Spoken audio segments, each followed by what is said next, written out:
Hi and welcome back to Before Dieting. I'm your host, Bronwyn Fletcher.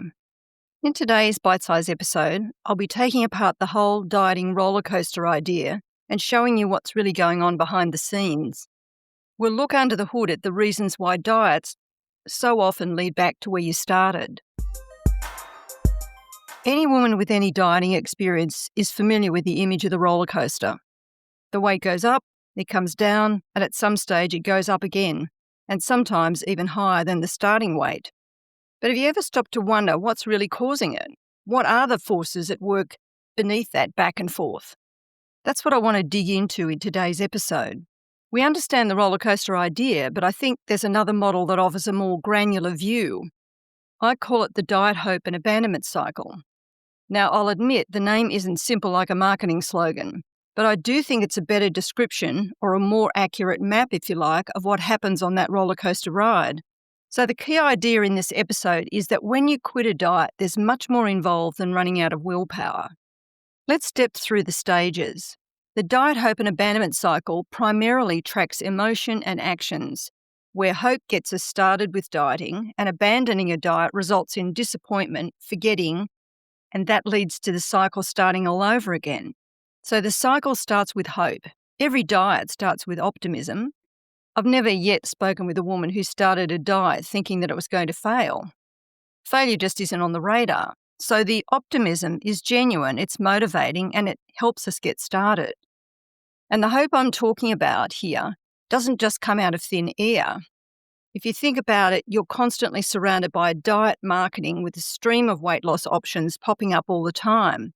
And then there's the influencers, the celebrities, the researchers, doctors, dietitians, all of them offering their answer to your problem.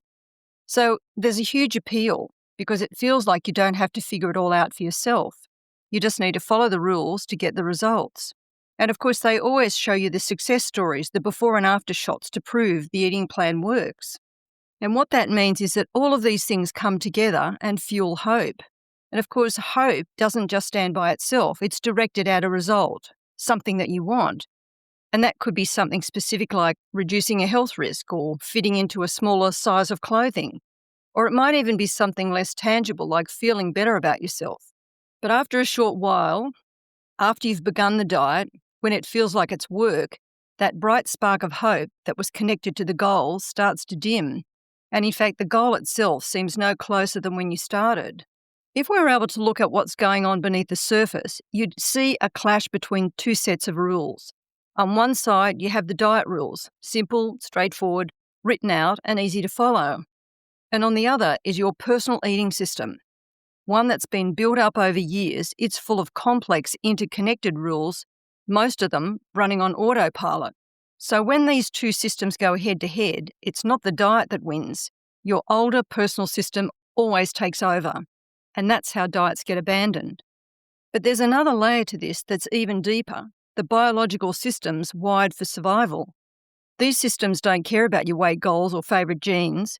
When food gets restricted, your body sees this as starvation and sounds the alarm bells.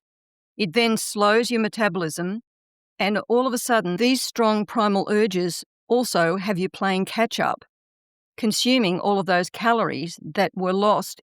This fight isn't a fair one. It's your biology matched up against a list of diet rules. With this catch-up eating, the weight not only comes back, but it often goes past the point where you started. Think of it like pulling a pendulum in one direction, only to have it swing even further back in the other direction. And the emotional fallout from abandoning a diet can hit hard.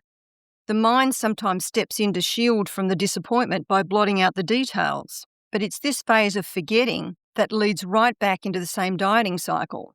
Without remembering what happened last time, we repeat the process and land in the same spot all over again, ready for another ride on that dieting roller coaster.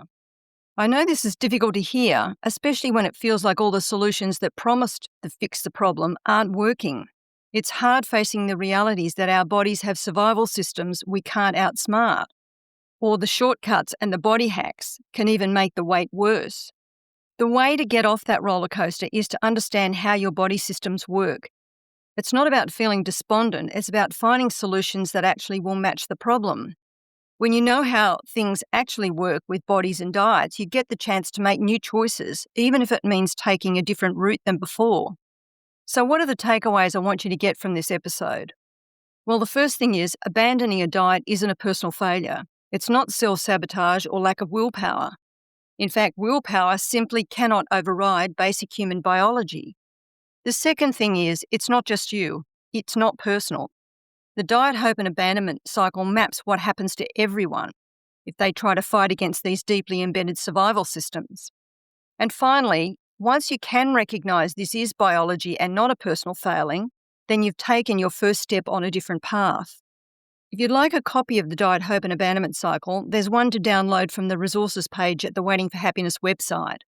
And if now is the time for you to undertake a deep investigation of your own eating system, you can join the Waiting for Happiness project while you're there. Thanks for listening. I'll talk with you next week.